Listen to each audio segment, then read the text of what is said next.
विधान परिषदेसाठी कोकण पदवीधरमधून अभिजित पानसे यांना उमेदवारी दिली गेली असं कळतंय। मनसेकडून अभिजित पानसे यांची उमेदवारी जाहीर करण्यात आलेली आहे। हळूहळू या सगळ्या मतदारसंघांसाठीच्या उमेदवारांची नावं घोषित होत आहेत आणि आता मनसेकडून सुद्धा कोकण पदवीधर मतदारसंघासाठी उमेदवाराच्या नावाची घोषणा झालेली आहे। मनसेकडून अभिजित पानसे यांना ही उमेदवारी दिली गेली आहे।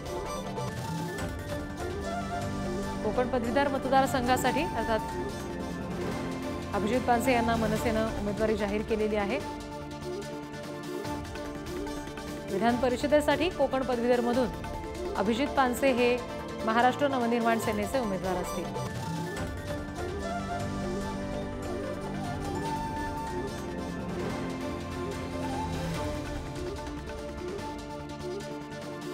सगळ्याच पक्षांकडून हळूहळू उमेदवारांच्या नावाची घोषणा होताना दिसते आणि आता मनसेने सुद्धा कोकण पदवीधरसाठी अभिजित पानसे यांना उमेदवारी जाहीर केलेली आहे। विधान परिषदेसाठी कोकण पदवीधर मतदारसंघातून महाराष्ट्र नवनिर्माण सेनेचे उमेदवार असतील अभिजित पानसे।